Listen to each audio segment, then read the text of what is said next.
Le GE a organisé la 3e édition de son école d'été en partenariat avec le Centre de politique de sécurité de Genève.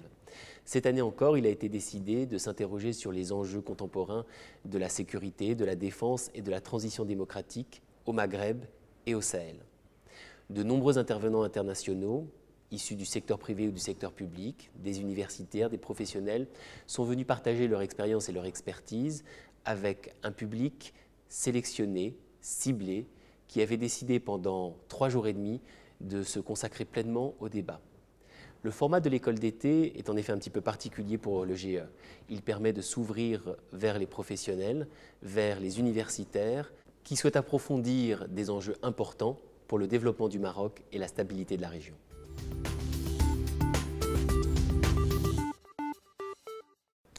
Je me réjouis de cette coopération. Je pense que c'est un travail qui a été mené conjointement par l'école de gouvernance, par le Geneva Center for Security Policy, le Centre de politique de sécurité de Genève.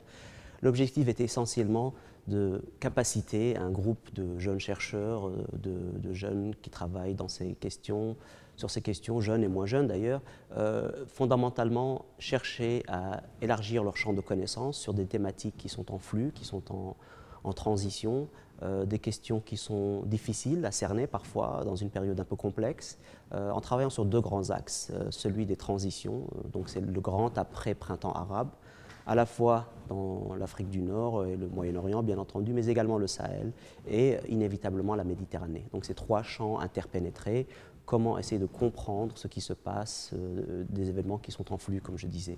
L'autre grand axe également, c'est celui des questions sécuritaires. La période de transition se superpose à des menaces transnationales qui se manifestent ici et là, et fondamentalement, il était important également de pouvoir apporter d'abord des informations, des champs d'analyse et des recoupements. Au terme de ces 2 jours, je crois que nous avons eu une capacité, si l'on peut dire, à avancer, à permettre à ce groupe d'étudiants de pouvoir avoir des outils d'analyse maintenant. Et cet outillage est ultimement l'objectif essentiel de l'école. La grande richesse également de cet événement, à la fois pour les 2 organisateurs, le GE et le GSPC, c'est de pouvoir créer des synergies qui soient à la fois thématiques, mais également géographiques. Le Centre de politique sécurité de Genève est donc ici à Genève. Il travaille depuis une petite vingtaine d'années, un peu moins d'une vingtaine d'années, sur des questions de politique de sécurité, sur 3 grands axes. La formation, un grand volet de formation, quelques 35 cours par an, dont 3 grands cours à Genève et différents cours à travers le monde, de New York à Sarajevo, à Bakou, à Addis Abeba, au Caire, à Amman, à Dakar. Donc un vaste champ de travail sur le terrain avec différents partenaires. Donc venir à Rabat pour une première opération, développer des synergies avec le GE, c'était important. Et puis pouvoir déployer cette approche qui est la suivante. Un deuxième grand volet du travail du GSPC est celui du dialogue. Amener différents acteurs, le plus souvent à Genève, à dialoguer sur des questions, des thématiques complexes. L'année dernière, nous avons organisé une grande table ronde sur la Syrie, un dossier éminemment complexe, par exemple.